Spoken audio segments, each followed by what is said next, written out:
आज हम लोग टेंस के बारे में पढ़ेंगे। टेंस मीन्स काल होता है और काल को हम समय कहते हैं। समय अर्थात time. You know, time is precious and there are three types of tense.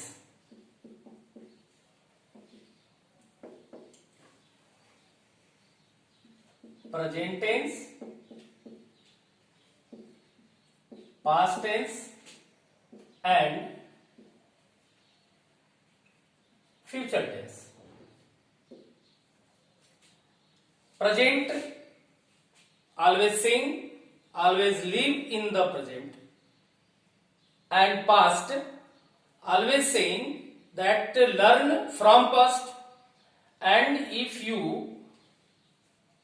live in present and learn with past, then your future is always bright. तीन प्रकार के टेंस होते हैं और इन तीनों प्रकार में तीनों के चार भाग होते हैं। एक होता है इंडेफिनिट,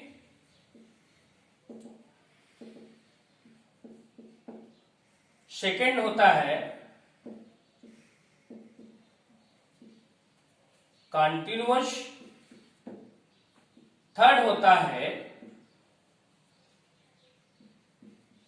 परफेक्ट और लास्ट होता है परफेक्ट कंटिन्यूअस टेंस। जिस प्रकार से प्रेजेंट का ये चार भाग होता है, तो इसके पहले हो जाएगा present indefinite tense, present continuous tense, present perfect tense और प्रेजेंट परफेक्ट कंटिन्यूअस। इसी तरीके से पास्ट के भी चार भाग होते हैं। Past indefinite tense, past continuous tense, past perfect tense, past perfect continuous tense. और ठीक उसी तरीके से फ्यूचर के भी चार भाग होते हैं। Future indefinite tense, future continuous tense, future perfect tense, future perfect continuous tense. अब टेंस के ये परिवार हो गए। पूरी फैमिली 16 की होती है। हम मैक्सिमम इसको 12 में पढ़ते हैं, जो 4 इसके भाग, 4 इसके और 4 इसके। और इसको पढ़ने के लिए हम विभिन्न प्रकार के सेंटेंसेस का यूज करते हैं। विभिन्न प्रकार के सेंटेंसेस में जैसे अफर्मेटिव में बनाना, नेगेटिव में बनाना, क्वेश्चन वर्ड से बनाना, हेल्पिंग वर्ब से बनाना, हेल्पिंग वर्ब से नकारात्मक बनाना, ये सभी चीजें हम टेंस के अंतर्गत सीखते हैं।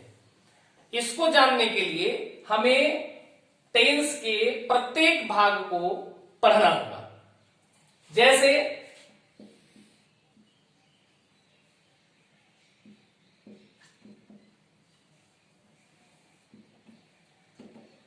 Present indefinite tense. वैसे तो पढ़ने के लिए विभिन्न विद्वान विभिन्न प्रकार से इसको बताने का कार्य करते हैं, लेकिन जो इसमें मुख्य चीजें होती हैं उन्हीं चीजों पर मैं फोकस करना चाहता हूं, उन्हीं बिंदुओं को बताना चाहता हूं जो आपको ये बताने का कार्य करेंगे कि इसमें महत्वपूर्ण बिंदु कौन से हैं और उसको जानने के बाद हम कैसे इस टेंस को आसानी से बना सकते हैं। जैसे पहला हम इंट्रोडक्शन जानेंगे। इंट्रोडक्शन मीन्स परिचय होता है।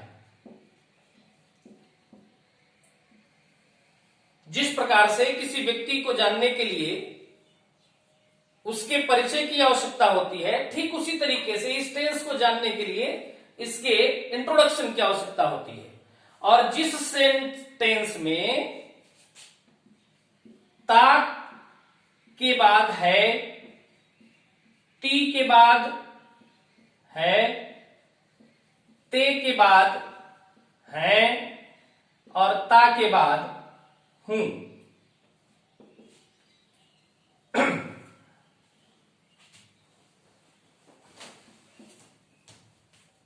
दूसरे नंबर पे इसका महत्वपूर्ण बिंदु हम देखेंगे कि इसमें हेल्पिंग वर्ब,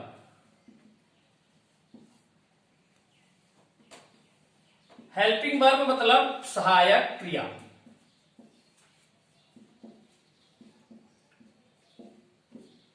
हेल्पिंग वर्ब का मतलब आप समझ सकते हैं, किसी भी संस्थान में किसी भी स्थान पर कोई भी मुख्य व्यक्ति होता है तो उसकी सहायता करने के लिए कुछ लोग जरूर होते हैं। जैसे स्कूल ही आप मान लीजिए, हमारे प्रिंसिपल जो होते हैं वो मुख्य होते हैं, परंतु जो अध्यापक होते हैं वो उनकी हेल्प करते हैं, शिक्षा देने का कार्य करते हैं, बच्चों को बताने का कार्य करते हैं। इसी तरीके से इसमें भी हेल्पिंग वर्ब होता है, और इसमें हेल्पिंग वर्ब जो होता है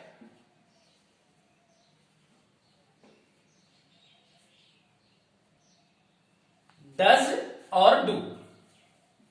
ये जो डज होता है वो सिंगुलर नंबर के कर्ता के साथ यूज करते हैं, और डू का प्रयोग प्लूरल नंबर के कर्ता के साथ करते हैं। सिंगुलर नंबर क्या होता है इंग्लिश में, जैसे हो गया ही मीन्स वह होता है, सी इसके मीन्स भी होता है। आपको पता है कि ही पुरुषों के लिए और सी स्त्रियों के लिए प्रयोग किया जाता है।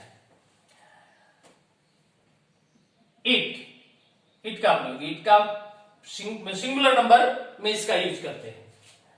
इसी तरीके से प्लूरल नंबर होता है आई, वी, यू, दे। इसको हमको ध्यान रखना है कि सिंगुलर नंबर का कर्ता रहेगा, लेकिन ध्यान क्या रखना है, ध्यान यह रखना है कि डज और डू का प्रयोग जब भी हम करेंगे वो निगेटिव, इंट्रोगेटिव बनाने में करेंगे, अफर्मेटिव में कभी नहीं करेंगे। अफर्मेटिव में सिर्फ जो मेन वर्ब होगी उसके साथ सिंगुलर नंबर का कर्ता होगा तो यस का प्रयोग करेंगे या यस का प्रयोग करेंगे, और प्लूरल नंबर का कर्ता होगा तो उसमें हमको ध्यान रखना है कि उसमें हमको यस का प्रयोग नहीं करना है। यानी अफर्मेटिव में डज और डू का प्रयोग नहीं करना है। अब इसका जो मेन वर्ब होता है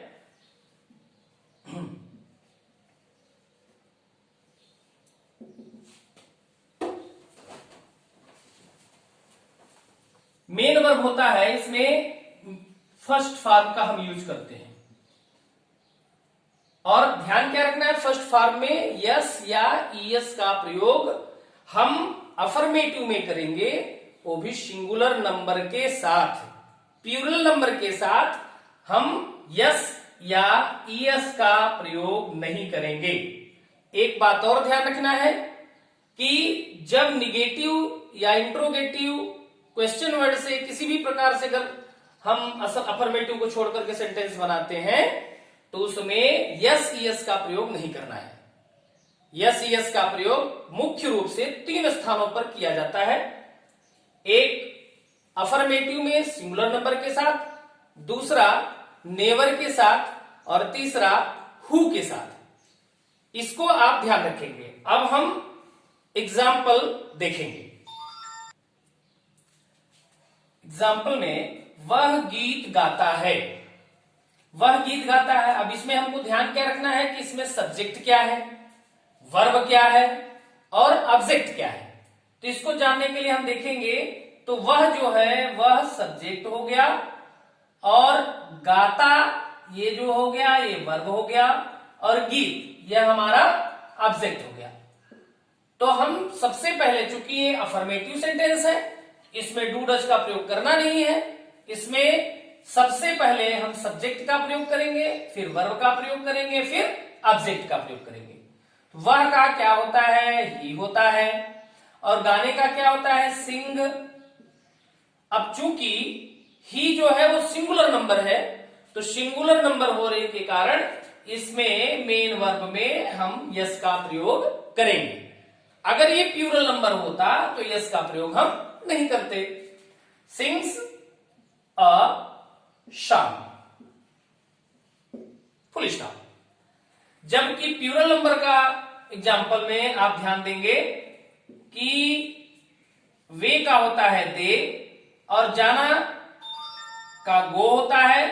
अब इसमें हम यस यस का प्रयोग नहीं करेंगे। क्यों नहीं करेंगे?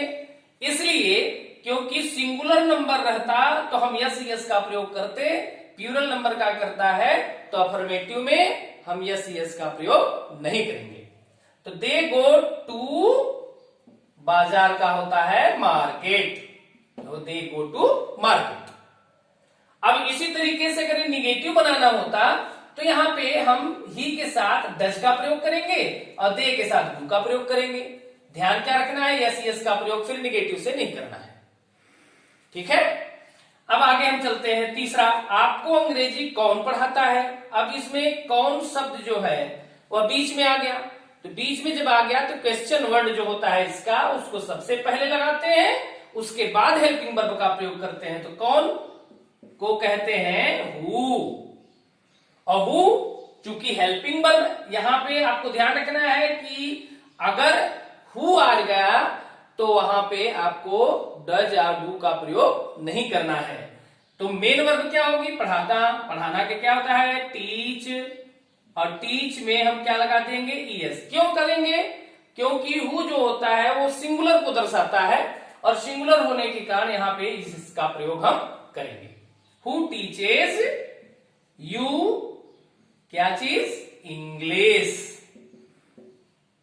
और यहां पे क्वेश्चन मार्क। फिर नंबर 4 में हम देखेंगे, एग्जाम्पल दिया है वह झूठ कभी नहीं बोलता है। नहीं रहता तो डज नॉट या डू नॉट का प्रयोग करते हैं, लेकिन यह कभी नहीं दे दिया तो कभी नहीं को इंग्लिश में बोलते हैं नेवर। तो यहां पे क्या बन जाएगा, he never tells a lie. Tells क्यों लगा, क्योंकि यहां पे सिंगुलर नंबर है और नेवर के साथ यदि सिंगुलर नंबर रहता है तो यस का प्रयोग इसके साथ करेंगे। अगर प्लूरल नंबर का यहां करता होता तो वहां पे हम यस का प्रयोग नहीं करते। दोस्तों, यह वीडियो आपको कैसा लगा आप जरूर हमको बताएं।